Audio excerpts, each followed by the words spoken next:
નર્મદા જિલ્લામાં ભાજપના આંતરિક મતભેદોને લઈને ચર્ચાઓ તેજ બની છે। ધરણા દરમિયાન ધારાસભ્ય ડોક્ટર દર્શનાબેન દેશમુખ સાથે અયોગ્ય વર્તન થયું હોવાના આક્ષેપો બાદ જિલ્લા સંગઠનની કામગીરી અંગે સવાલો ઉઠ્યા છે। ચર્ચાઓ મુજબ કેટલાક કાર્યકર્તાઓ જિલ્લા ભાજપ પ્રમુખ નીલ રાવની કાર્યશૈલી અંગે અસંતોષ વ્યક્ત કરી રહ્યા હોવાનું કહેવાઈ રહ્યું છે। જો કે આક્ષેપોની કોઈ સત્તાવાર પુષ્ટિ થઈ નથી। હાલ સમગ્ર મામલે જિલ્લા ભાજપ પ્રમુખ તરફથી કોઈ સત્તાવાર પ્રતિભાવ સામે આવ્યો નથી। ધકધકતા તાપમાં તમારે ધરણા પર બેસવાનું થયું છે, શું છે કારણ? વડાપ્રધાન નરેન્દ્રભાઈ મોદીના 12 વર્ષ પૂર્ણ થયાના ઉપલક્ષમાં અનેક કાર્યક્રમો નર્મદા જિલ્લામાં થઈ રહ્યા છે અને એમાં પણ આજે પ્રભારી મંત્રી શ્રી ઈશ્વરસિંહ પટેલ સાહેબ, ગુજરાતના એસટી મોરચાના અધ્યક્ષ શ્રી ગણપતભાઈ વસાવા સાહેબ, પ્રભારી શ્રી અરવિંદભાઈ ચૌધરીજી અને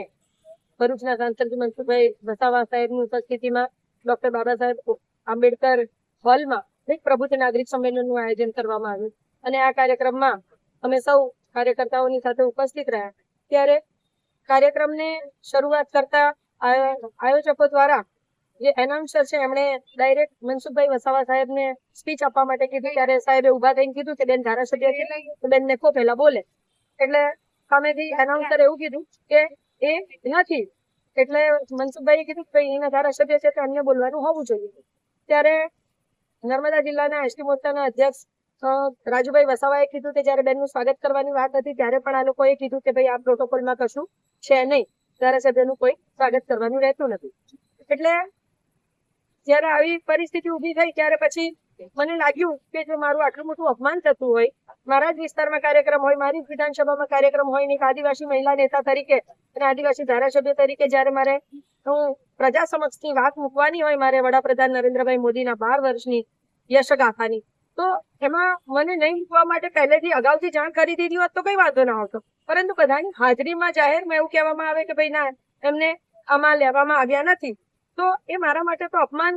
ખૂબ જ મોટું અપમાન છે અને એવા અપમાન અવારનવાર હું આ અપમાનનો ભોગ બનેલી છું। છેલ્લા 2 વર્ષમાં આ જિલ્લા પ્રમુખ નીલ રાવ દ્વારા અનેકવાર મારું અપમાન કરવામાં આવે છે, સંગઠનની વાત હોય કે સરકારની વાત હોય, પરંતુ દરેક જગ્યા ઉપર કાર્યક્રમમાં પણ મને અડધા કલાક પહેલા માહિતી આપવામાં આવે છે, સંગઠનની મિટિંગમાં પણ અડધા કલાક પહેલા કહેવામાં આવે અને આવું અનેક વખતે મારા માટે અપમાનજનક શબ્દો વાપરીને પણ તેમની જે મુખ્ય કાર્યકર્તાઓ છે એ લોકો અપમાનજનક શબ્દો પણ મારા માટે વાપરતા હોય છે અને એવી ઘટના જયારે મારા ભાઈ સાથે પણ બની હતી ત્યારે આ નીલ રાવે ઉપર એક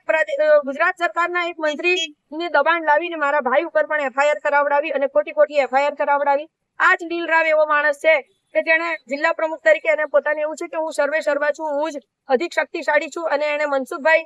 વસાવા ઉપર જે એને હાથ ઉગામ્યો, એટલા બધા લોકોની હાજરીમાં જે હાથ ઉગામ્યો, શું અમારા આદિવાસી લોકો ઉપર